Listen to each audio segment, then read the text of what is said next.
Bismillahirrahmanirrahim. Assalamualaikum warahmatullahi wabarakatuh.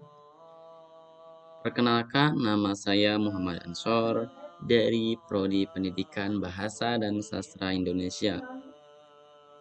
Kali ini, alhamdulillahirrahmanirrahim. Wassalatu wassalamu ala asrofil anbiya wal mursalin. Saya dapat membuat video ini dengan atas berkat rahmat Allah yang Maha Kuasa dan dengan didorongkan oleh keinginan luhur agar saya mendapat pengalaman yang lebih luas dan juga bagi para pendengar bisa mengetahui tanpa membaca, namun mengetahui dengan mendengarkan. Oke, baiklah. Saya akan membacakan salah satu cerpen yang berjudul Santri Laduni. Mungkin kita dapat menyimpulkan bahwa santri laduni itu tidak segampang yang kita bayangkan. Namun ada hal-hal tertentu yang menjadi akibatnya. Baiklah, agar untuk menyingkat waktu, saya akan membacakan salah satu cerpen yang berjudul Santri Laduni yang ditulis oleh Mansur Jamhuri sebagai pengurus Pondok Pesantren Kempek Cirebon.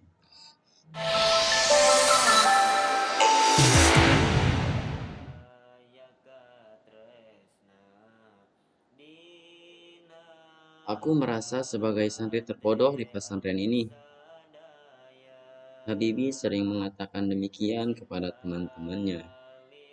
Mungkin sikapnya itu bisa dinilai sebagai bentuk kerendahan hatinya. Jika dilihat dari bagaimana ia belajar di kelas, pengakuan Habibie ini memang menjelaskan keadaan yang sebenarnya. Habibie lebih sering berdiri di depan kelas setiap disuruh maju oleh ustadznya. Ia kesulitan menguasai makna atau murad. Dua hal yang harus dipahami dengan benar oleh setiap santri dalam mengkaji kitab kuning, yang merupakan bahan ajar utama pesantren salaf.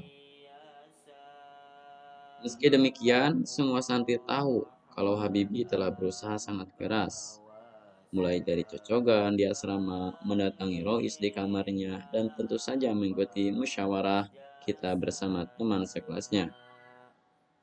Pun lagi, ia selalu belajar sendiri di kamar khodam sampai larut malam. Entah mengapa, setiap ditunjuk maju ke depan selalu saja ada kesalahan, hingga harus berdiri selama pengajian sebagai hukuman. Yang membuat kagum, meski sering dihukum, Habibie tak pernah putus asa. Ia selalu aktif, tidak pernah alfa kecuali sakit. Juga tidak goyah meski mulai banyak yang mengambil dirinya makhluk qiyam.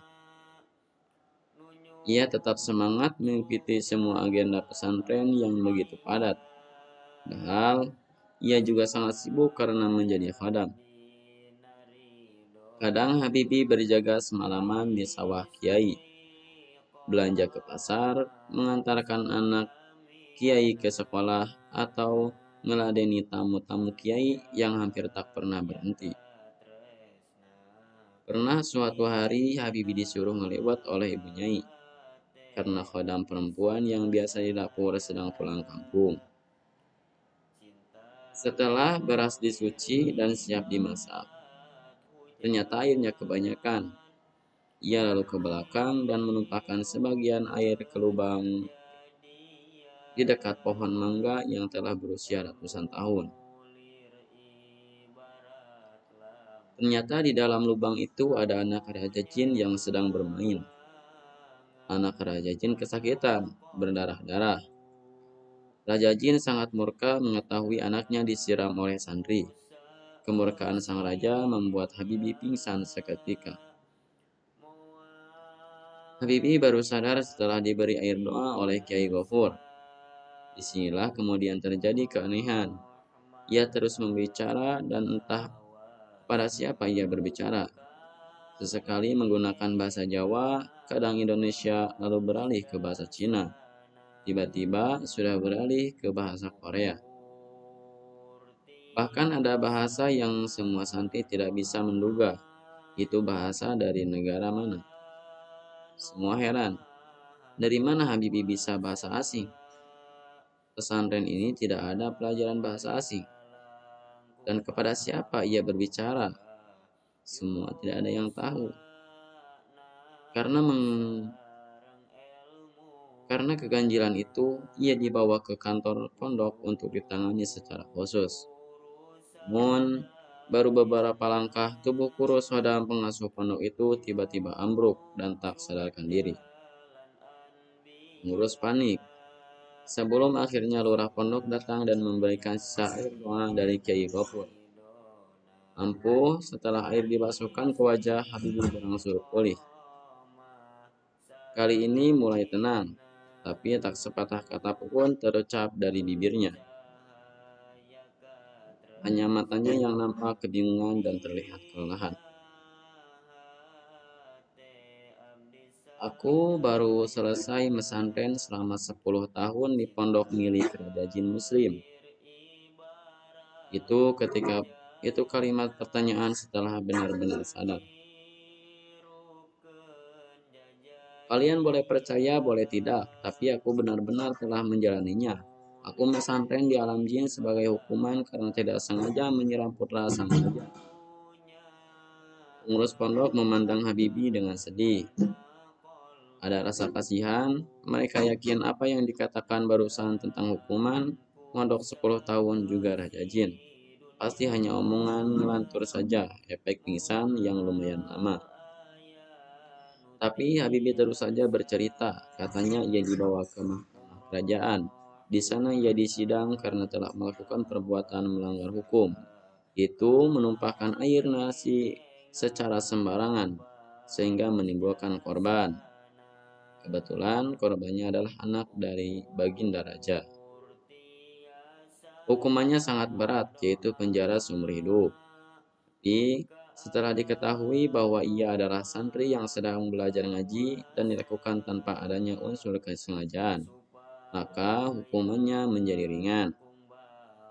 Lebih, selama sidang ia berperilaku sangat sopan, jujur, dan menghormati semua jin yang menjadi pimpinan sidang. Ia juga berkali-kali meminta maaf dan menyesali perbuatannya. Ia hanya diberi waktu hukuman harus mesantren selama 10 tahun di pondok milik raja. Selama waktu itu, ia dilarang keras kembali ke alam manusia. Tujuan dari hukuman ini adalah agar saudara sebagai manusia bisa menghargai alam dan makhluk selain dari golongan saudara. Ketahuilah, Islam adalah agama rahmat bagi semua makhluk, dan makhluk ciptaan Allah tidak hanya manusia. Ada kami bangsa jin, yang sebagian menjadi umat Nabi Muhammad SAW. Kata Ketua Hakim Pimpinan Sidang. Selama 10 tahun saudara harus belajar dengan tekun. Pelajari semua ilmu yang ada di pesantren kami supaya saudara menjadi bijak, beragama yang mendamaikan dan berilmu yang menenteramkan. Hakim pimpinan sidang telah menetapkan keputusannya. Tidak ada pilihan buat Habibie kecuali menerima hukuman dari mahkamah kerajaan. Jadi jin itu ada dan benar-benar nyata. Habibie masih melanjutkan ceritanya. Kalian pasti ingat firman Allah Subhanahu wa taala. Aku tidak menciptakan jin dan manusia melainkan agar mereka beribadah kepadaku.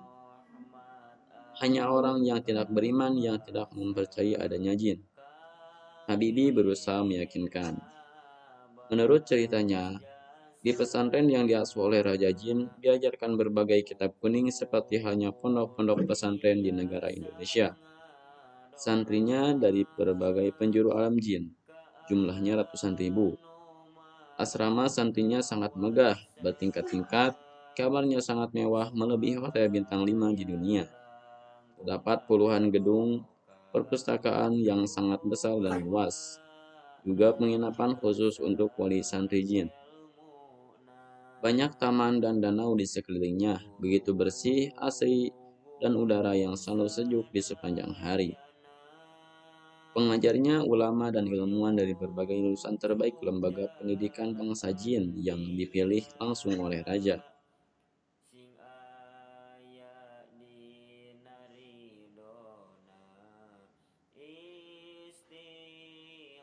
Karena kesaksian sang raja, santri-santrinya bisa menguasai semua bahasa dunia. Kami berbicara dengan bahasa Arab, Ibrani, Tamil, kadang Persia, Rusia atau India, juga bahasa dari Afrika dan Amerika. Habibie kembali menyinggung soal bahasa.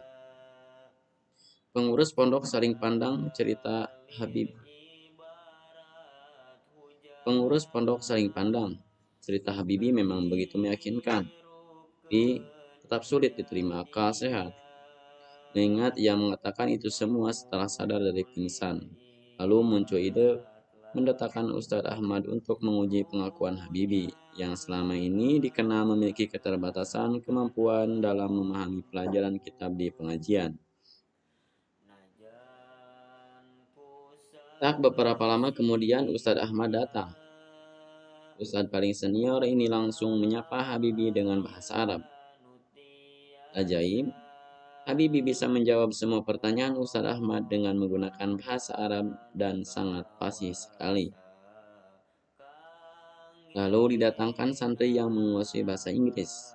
Ternyata Habibie juga begitu tangkis berbicara dengan bahasa dari negerinya Ratu Elizabeth. Karena penasaran, didatangkanlah seorang wali murid yang kebetulan pernah lama kerja di Jepang. Dan lagi-lagi, Habibie masih pengurus pondok. Takjub, ia begitu pintar menggunakan bahasa dari negeri Sakura.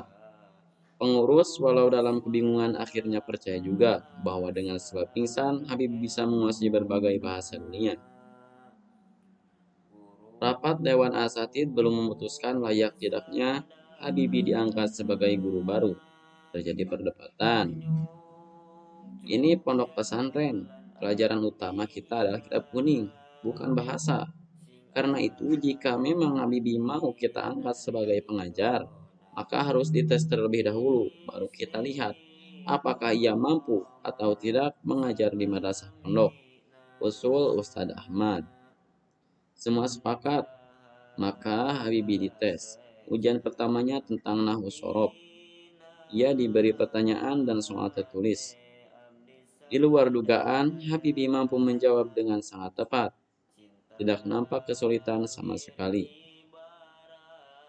Saat dites, Nazom Imriti dan Alfiyah Ibnu Malik, Padam bertubuh jangkung ini mampu menunjukkan hafalannya kepada penguji dengan sangat lancar sekali. Kecepatan dan ketepatan baitnya sungguh luar biasa, menandakan hafalannya sudah benar-benar di luar kepala. Habibie kemudian diminta menguji membawa beberapa bab dari kitab Fathul Mu'in, Tafsir Jalalain, dan Ihya Ulumuddin. Sungguh di luar nalar. Habibie bukan hanya mampu membaca dengan baik dan benar, tapi bisa menjelaskan dengan sempurna dari setiap bab yang ia bacanya. Hari itu juga ia ditetapkan sebagai ustadz baru. Habibie lulus tes dengan nilai mumtaz.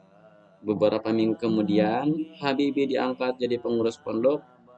Di tugas barunya ini, ia mampu menjalankan tugas dengan sangat baik. Otaknya yang sekarang encer mampu membuat inovasi dan berbagai gebrakan. Atas kesuksesannya, ia diangkat Kiai Gofur sebagai lurah pondok. Di dalam puncak akhir sanah saat dikukuhkan sebagai lurah pondok, Habibie diharuskan berpidato di hadapan kiai, nyai, tamu, undangan, dan santri. Dengan penuh percaya diri, sosok yang sekarang menjadi bahan pembicaraan semua anak-anak santri ini naik ke panggung utama. Disampaikannya program-program selama 1 tahun ke depan. Pengalaman luar biasa 10 tahun di negeri jin benar-benar berpengaruh kuat dalam isi pidatonya. Penampilannya mampu menghipnotis semua orang dengan kemampuan bahasa dan olah kata yang mumpuni. Kecerdasannya begitu nampak. Pengetahuannya menembus batas cakrawala, laksana intelektual kelas dunia. Santri dibuat kagum dan bertambah yakin dengan kemampuan Habibie yang oleh sebagian santri pernah mereka remehkan. Maaf Kiai, banyak santri bilang kalau Habibie memiliki ilmu laduni. Apakah itu mungkin Kiai? Tanpa Ustadz Ahmad yang malam itu mendampingi Kiai Gofur. Ilmu itu milik Allah. Jika Allah sudah berkehendak, maka tidak ada yang tidak mungkin. Kata-kata Kiai Gofur seperti membenarkan dugaan santri terhadap Habibie. Apa itu artinya pengakuan Habibie 10 tahun belajar pada Raja Jin Muslim benar-benar nyata, Kiai? Tanyanya dengan sopan. Iya, benar itu nyata. Ketahuilah, Raja Jin yang menjadi penguasa kerajaan alam gaib adalah muridku. Namanya Bena. Namanya Bena Dihyan Labda di Semarang. Dulu pernah lama pesantren di sini. Aku sendiri yang meminta raja agar Habibie tidak dihukum, tapi diberi ilmu. Ujar Kiai Gofur. Ustadz Ahmad tersentak. Apa yang dikatakan gurunya benar-benar sangat mengejutkan. Dipandanginya Habibie yang masih berpidato. Anak itu begitu mempesona, penuh karisma dan berwibawa. Sosok-sosok makhluk qiyam yang biasanya malu-malu dengan wajah selalu tertunduk itu kini berdiri tegak dengan gagahnya. Habibie sekarang adalah orator hebat yang setiap kata-katanya mampu membakar kemalasan dan ketidakpercayaan diri menjadi kegirahan dan keyakinan. Ucapannya adalah mantra sakti yang mampu merubah setiap santri tergetar dan tergerak, mencari dan melangkah maju dan terarah ke masa depan yang cerah. Ustadz Ahmad sekarang mengerti ada ilmu yang tak bisa. Ustadz Ahmad sekarang mengerti ada ilmu yang tak biasa, yang tidak semua santri bisa mendapatkannya. Hanya santri pilihan yang benar-benar istimewa yang bisa memilikinya, dan Habibie salah satunya. Penulis Mansur Jamhuri, pengurus pondok pesantren Kempak Cirebon. Bandung 23 Desember tahun 2022. Ya. Bandung tahun 2023. Bandung 23 Desember tahun 2023.